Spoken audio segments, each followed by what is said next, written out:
2020 was a weird year.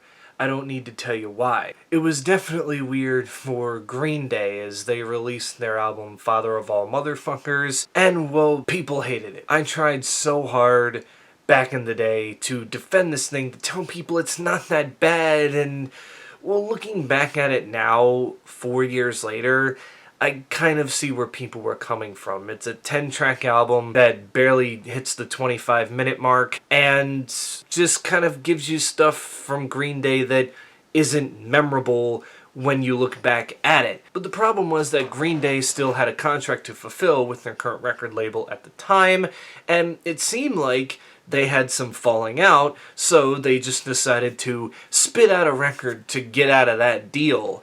And 4 years later, after Father of All Motherfuckers, we've kind of been waiting for them to follow it up just to see if they would rebound. I mean, they rebound from Warning into American Idiot, and then after the Uno Dos Tres trilogy, they came back with Revolution Radio, so Green Day is used to bouncing back after bad albums, and now we have the album Saviors, the 14th, I cannot believe I'm saying that, but the 14th studio album by Green Day, and a lot of people were already penning this as American Idiot Part 2, and I'm here to tell you after listening to it, it's not that. And I don't mean that in, like, a bad way or anything. I think people were just quick to be like, oh, they're getting political again, so it must be an American Idiot.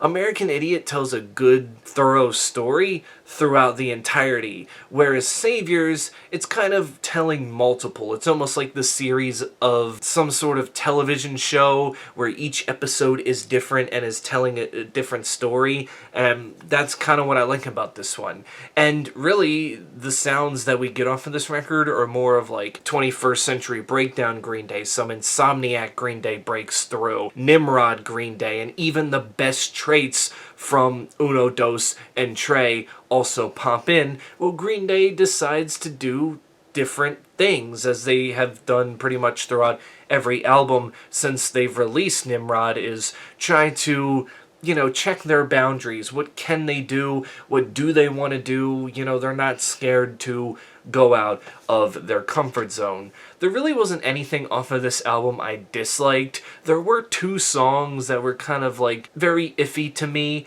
Bobby Socks is cool. I think the thing I like about it is the song tells a perspective from both the girl and the boy's perspective, asking the question, do you want to be my girlfriend? Do you want to be my boyfriend? As they both kind of try to figure out if it's even worth it to be together. And with Susie Chapstick, it's just one of those ones that kind of flew by for me without any being like, that was good, or, you know, I just was kind of torn on it and didn't necessarily know how to feel. It was one of those songs where I had to go back and listen more than once just to kind of see what my true feelings were for it, and I'm still just kind of in between, kind of mid. Doesn't mean that song is bad, doesn't mean that Bobby Socks, that song is bad either, just that those two songs didn't necessarily get me as the rest of the album did. As for the rest of the tracks, to kick off The American Dream Is Killing Me, just an excellent way to kick things off. I think it was a great way to kick off the new era, and just a whole lot of fun. We have my favorite, Look Ma, No Brains. I mean, this just takes you back to like a classic Green Day. This is where I kind of feel like it's like, oh look, I can see this song being on Insomniac. And then we go into One-Eyed Bastard, which is another one that I kind of, you know, at first I was indifferent on, but, you know, recently having listened to it a couple more times since before the release of this and then since the album came out, it's actually a pretty nice sing-along song, even though it kind of has, you know, that simple like ooh-wee-ah-oh thing that Green Day does in their songs. When you're singing along to it, then obviously they're catching your attention. Dilemma was another one of the singles that was released before the album came out, and this one goes through Billy Joe Armstrong's struggles with alcoholism and drug abuse, which is just so, like, when he shouts, I was sober, now I'm drunk again, it's almost like someone realizing, like, man, I was clean, I was ready to go, I was on the right path, and now I'm back to square one and have to start over again. You can feel that pain there. 1981 is just kind of a fun little punk song that, you know, is short but sweet. Almost acts as kind of almost like an interlude to the album. Goodbye Adeline, beautiful. I love when Billy Joe Armstrong just screams the chorus, which might I say, Billy Joe Armstrong screaming on this record kind of surprised me. Even though he's done it before, I don't think he's done it this much, and he actually did it in the right places, and it sounded really, really good. Coma City, Corvette Summer were two fun songs that I like. Strange Days Are Here to Stay is another song where I feel like the old Green Day kind of comes through while also mixing in what they do best now. Living in the 20s is kind of just a big fuck you to the world right now, saying, you know, we've gone through so much. I mean, it kicks off with there's been another shooting in a strip mall or something like that, basically kind of saying, like, you know, we don't know how to handle gun violence. Every time it's, oh, thoughts and prayers, and it's just like, thoughts and prayers isn't gonna work because, well,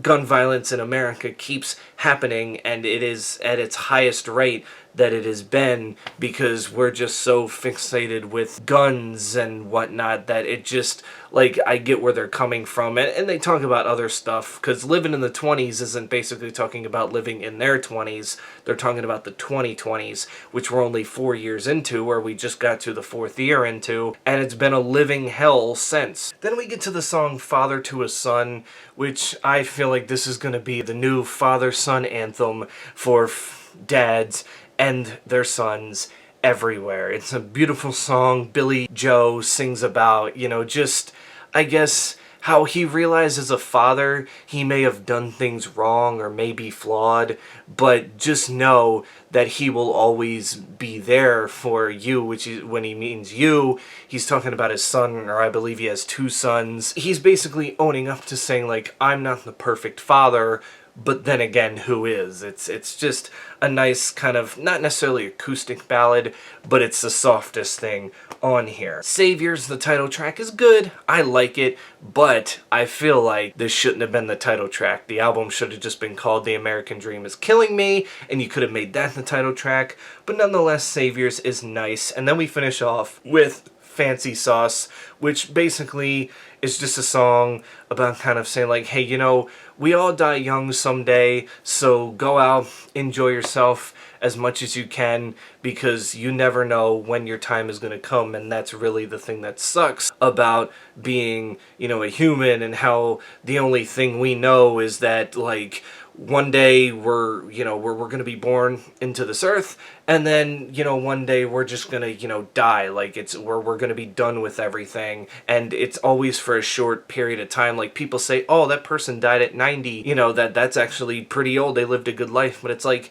yeah, but 90 years, it's so little of, like, the actual of, like, what goes on around Earth and how things change, because it's millions and millions of years old. The fact that even when we live to be 100, we still see so little that's going on in the world. Despite the changes we may see, we never get to see the changes that come after it. So overall, with Saviors, I had a really good time. It's definitely a big step up from Father of All Motherfuckers, or Father of All, whatever you want to call it. And I feel like even though this isn't going to please all of the Green Day fans, I feel like this is a step in the right direction to winning back the fans that say they were done after hearing Father of All. Saying all that, I give this record a solid 8.5 out of 10. It is one that I would definitely recommend you listen to, especially if you were a little shaky after their last release. They can at least get you back with some songs on here, because again, I don't feel like this album is going to be for everybody. I feel like the old school fans are still going to be like, but it's not like Dookie or Insomniac, when it's just kind of like, look, at this point, they're never going back to that. Stop, you know, even asking for it. Just enjoy what they have, because there's really good songs and really good meanings in these songs now. They're not 20 years old. They're older and they've experienced a lot more. And there's just stuff that they want to get off their chest at this point in age. So I'm very, very happy with the way this turned out. And I hope that it stays on my playlist for a long time. But that's it for me. You can tell me in the comments below, what did you think of this album if you have heard it. And until then, I will catch you all in the next one.